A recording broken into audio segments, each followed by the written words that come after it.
Welcome to The Thing About Austen, a podcast about Jane Austen's world. I'm Zan. And I'm Diane.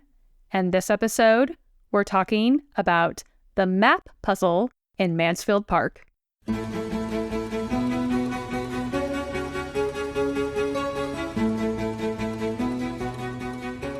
We are headed to Mansfield Park for this episode.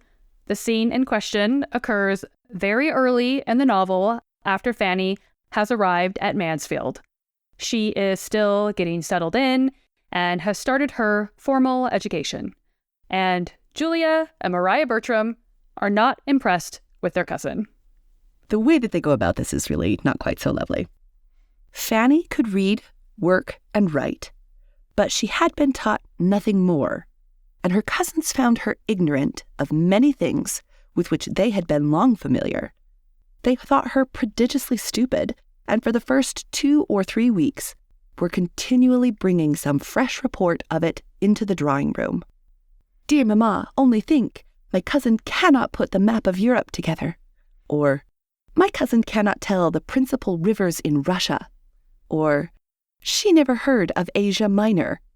And then just a few moments later, "Did you ever hear anything so stupid?" So really, really lovely, really trying to make Fanny feel right at home. It's very welcoming. Yeah. Oh, dear.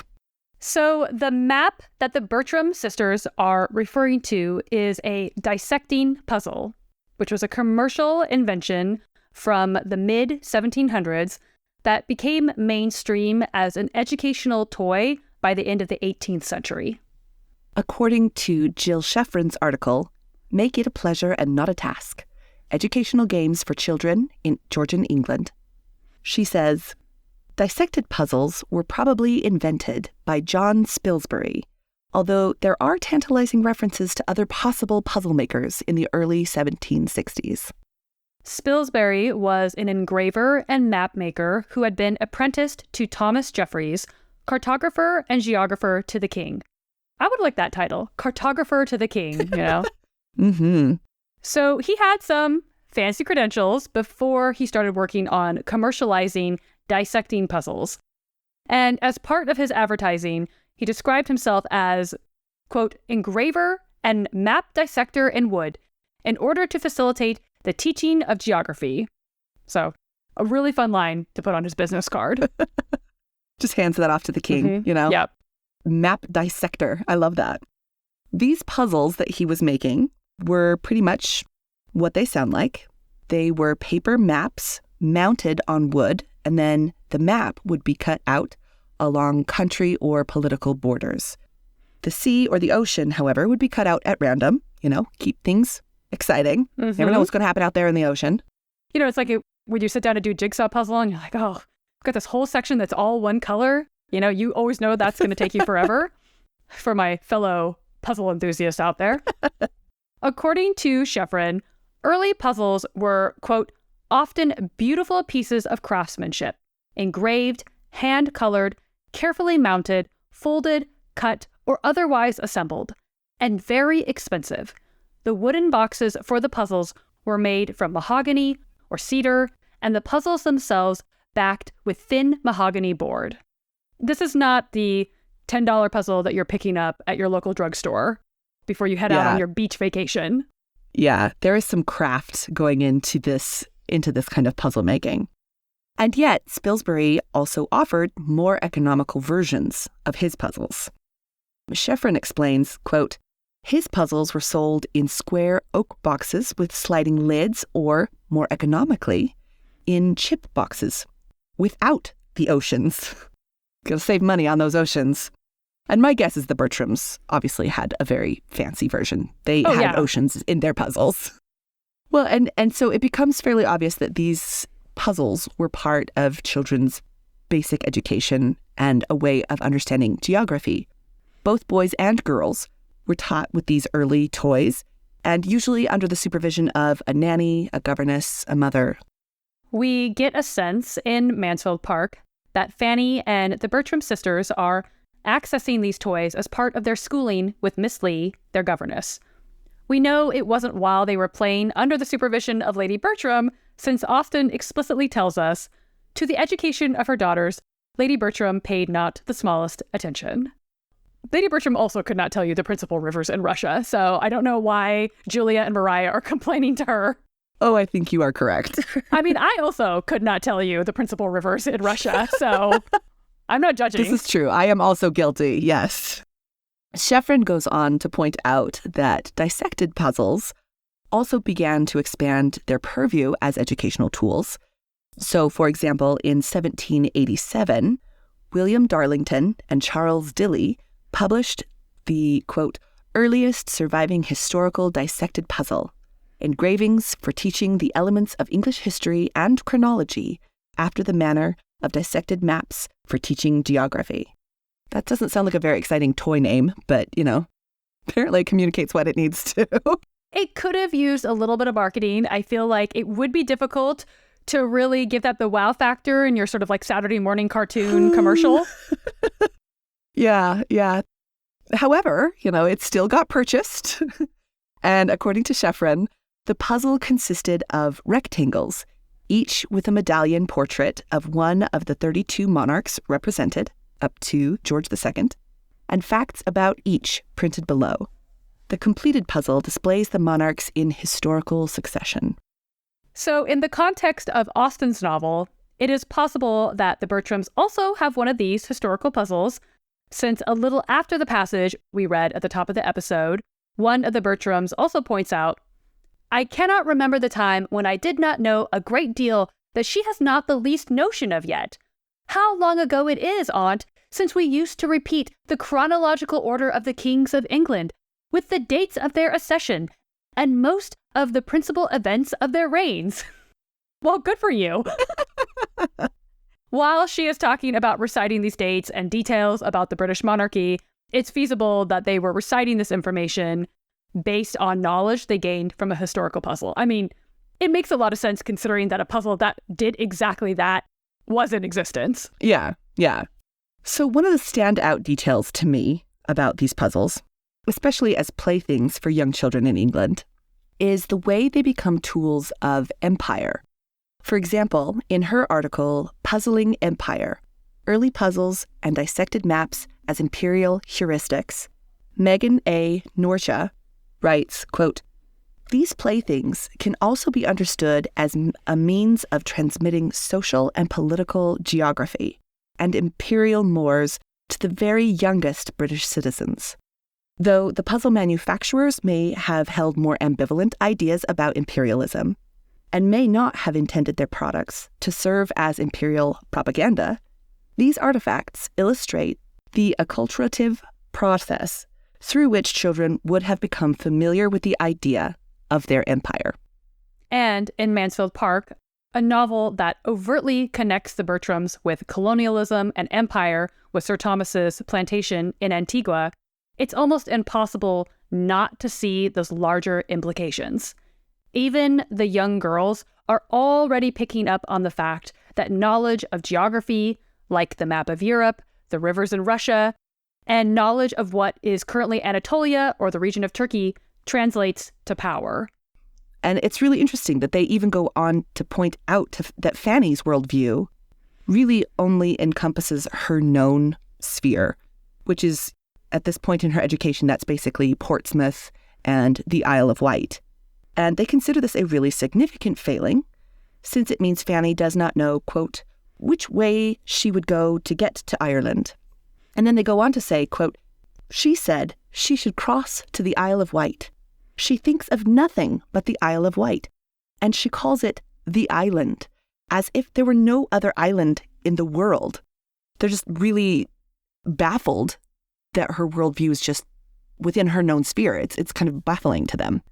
So they are pointing out that Fanny doesn't even know how to get to Ireland, something that would have been an important point of reference since the Act of Union in 1800 created the United Kingdom of Great Britain and Ireland, binding Ireland to Great Britain in a way that dissolved the Irish Parliament and would have been relevant political context for Austen's novel.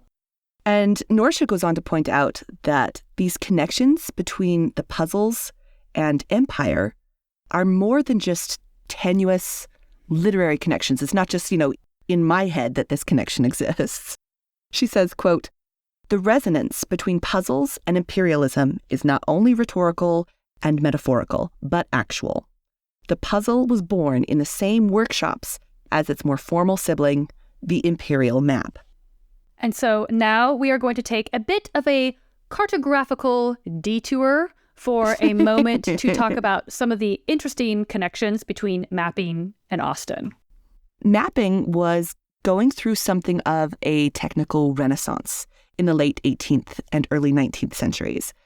And ordnance surveys became a really overt outcome of these innovations. The Ordnance Survey mapped Hampshire, where Austen lived for most of her life, around 1810, when the first ordnance map of the area was published. And Austen published Mansfield Park only 4 years after this Hampshire mapping. Yeah, I think it's very easy to deduce that she was aware of the Royal Engineers and their work while she was drafting Mansfield Park. In a letter dated 24 January 1813, Austen writes to her sister that Captain Charles William Paisley of the Royal Engineers is, quote, "the first soldier I ever sighed for." I've always loved that quote. And her sighs are in admiration of his work called An Essay on the Military Policy and Institutions of the British Empire, which was published in 1810. And she's telling Cassandra that it's written with extraordinary force and spirit.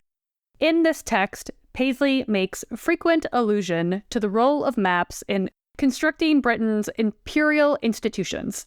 He also makes it clear that he views the private spaces of home and community as broader representations of the nation as a whole. So when Austen also informs her sister in the same letter that she is still making alterations to the manuscript of Mansfield Park, it seems cartography is on Austen's mind. So let's kind of talk about this puzzle and map from the scene that we talked about at the top of the episode. And we've talked a little bit about the traditional geographical implications of the scene, right? Do we know where the rivers are in Russia? But there's also some fascinating metaphorical undercurrents going on here as well. And these are all centered around the use of the term puzzle. According to Norcia, quote, "The activity of puzzling grew out of what Michel Foucault has identified as an 18th century desire to tabulate, catalog, classify, and order the world into meaningful hierarchies. Writers relied on the metaphor of finding meaning through the act of puzzling in order to explain their difficulties in finding designs, patterns, or solutions to problems in their lives." And so we see that concept of puzzling and mapping becoming a social project here in Mansfield Park. Right. So that means that we're kind of moving into this part where they're kind of wondering where Fanny fits in their social sphere. They're trying to categorize her. Absolutely. Yeah. Where does she fit? So yeah, when she first arrives, the Bertram sisters, quote, "take a full survey of her face and frock." And I think the use of survey in this moment is really significant because it's suggesting that Julia and Maria not only conduct a thorough examination of the visuals, right? They're saying, okay, what do we think about, how much her frock costs, that sort of thing. But they're also performing kind of metaphorical surveys, like a cartographic survey of where she fits here. So, how do we take all of this data and put her on a social map? And once they've kind of taken her dimensions, they treat them with, quote, "easy indifference." And their dismissive reaction indicates that Fanny essentially poses no threat to their social position. And they map her out as she doesn't belong inside their social sphere. She's just, she's outside of this sphere of influence. And I would just like to point out that quite a bit from this episode, and particularly the section that we're talking about here, is actually pulled directly from one of Zan's articles. That is right, our own Zan Kamek. Just want all the listeners to know that right now, Zan is very uncomfortable. So, are we ready?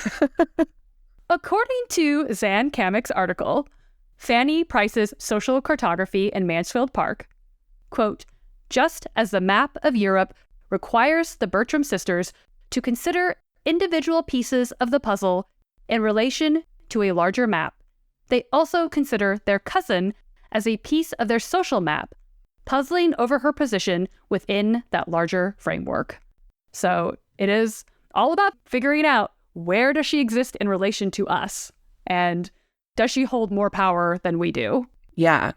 So when the girls react to Fanny's mistake with the map puzzle, and there's like, oh, did you hear anything so stupid? Aunt Norris decides, oh, this is a great moment to teach these girls about social cartography. She's like, let's really punch down on Fanny, basically. So she says, quote, "Pity Fanny's deficiency," reminding them, "all things considered, I do not know whether it is not as well that it should be so.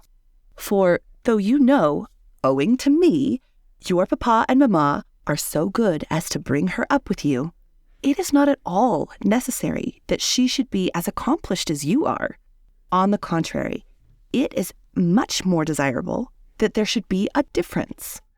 So she's really leaning into this idea of difference. And she's pointing out that, okay, because she's different from you, that means Fanny is outside or peripheral to the Bertram social map. And Mrs. Norris sees this difference as a defining characteristic that should be cultivated, really. She's like, let's lean into this. Let's make sure that Fanny never gets to feel like she has a meaningful place at Mansfield. It's a really, this is cold-blooded moment. Aunt Norris is always cold-blooded. Yeah, well, exactly. This is exactly what you would expect from her and her character. Oh, yeah. Yeah. And it's also establishing her character for us as readers very early on, right? Yeah. That this is not just a woman who, kind of likes to play Lady of the Manor, sort of likes to insert herself. She's not just a busybody. She's also kind of cruel and a horrible person. Yeah, because she's teaching children to be awful to somebody else. So years later, in a similar scene, Mariah and Julia have the opportunity to test this particular social mapping of Fanny when the Crawfords arrive and ask, "Pray, is she out or is she not? I am puzzled." So again, that puzzling just keeps coming back. When we look at the scene, it's interesting to see how the Crawfords must put themselves on the social map of Mansfield. They come in and that's the first thing they want to know is who fits where. And in the beginning of the chapter, Austen's narrator takes care to describe each of the Crawfords, noting each person's reactions to the others. It's this really meticulously measured social survey of face and frock all over again. And the Crawfords definitely passed this initial inspection. It's like, okay, you belong on our map. Welcome, welcome. And it's just that easy for them. They just walk in and they do this quick scan and they're like, yep, you seem important enough to be on our map. And then the Crawfords then, of course, have to be like, okay, who is on the map? Who are the players? And so when Mary Crawford says that she's puzzled about where Fanny fits in, she's essentially kind of repeating that first scan that Mariah and Julia did. And she's asking, is Fanny out or not out? Which really has, again, geographic undertones, right? This idea of, is she on the map? Is she not? And so this idea of coming out was obviously the social convention by which a young woman would make a formal entrance into society onto the map. And yet it's also here serving as a spatial and geographic signifier. And so this is something, this idea of out or not out is something that Barbara Britton Wenner in Prospects and Refuge in the Landscape of Jane Austen describes as, quote, a powerful social and geographical metaphor. So when Mary asks whether Fanny is out, what she actually wants to know is where Fanny is situated in the social topography of Mansfield. Does Fanny belong to the inner circle of people she needs to know, or is she ancillary to it? Is she important enough that Mary should be cultivating a relationship with her? Yeah. And at the end of the chapter, Mary finally declares Fanny is not out. And so it seems she has initially determined that Fanny, once again, does not directly affect Mansfield's social map. So, puzzle solved. Poor Fanny. Honestly, this is rough. And one of the things that I think is really interesting while this is all going on, I mean, it's heartbreaking for Fanny. She's always put outside of this social map. But what I do think is really interesting is that she's watching. She knows this map better than anybody else Right. at Mansfield.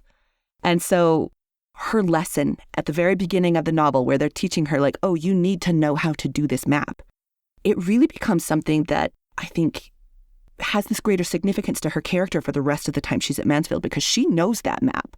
She knows who the players are, what they're moving.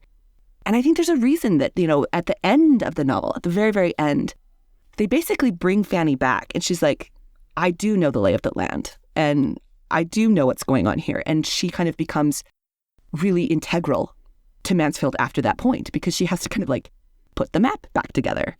But I think it really highlights Fanny's character, even though she's being put on the outside constantly in what we've discussed. Yeah. It really does show that she's watching, she's paying attention. Well, and even that act of being put on the outside also just reveals so much about the other characters and their motivations in trying to sideline her, and, the way that the Crawfords react. Because, when they show up, it is very much like, that's the first order of business. Do you belong with us? How do you belong with us? Like, everybody trying to assess each other. Yeah. Well, and that idea of Fanny being on the map is sort of, when we see later in the novel that essentially Crawford proposing to her is sort of like, well, if you say yes, you get to be fully with us. Now you are part of it. You are a piece of this puzzle. You're on the map. And when she refuses, it's like, okay, you're so sidelined. We're sending you back to Portsmouth. Yeah, we're literally moving you out of our geographical sphere. And Fanny, again, that kind of strong will that she has is like, I am not willing to do that. Yeah. Take me back to Portsmouth. I'm okay with that. So it's, that geographical removal is pretty significant, as well as her return. Yeah. Yeah. So puzzles in Mansfield Park, which I'm guessing for a lot of people, never even occurred to them that is what that line was referring to. So yeah. And that is the service that we provide. For which we provide, yes. That is why you came here. So thank you for being here. Well, you can find us on Instagram at The Thing About Austen and on Twitter at Austen_things. You can also check out our website, thethingaboutaustin.com, and email us at thethingaboutaustin@gmail.com. Stay tuned for next episode, where we will be talking about muslin with Dr. Hilary Davidson. Thanks for listening. Bye.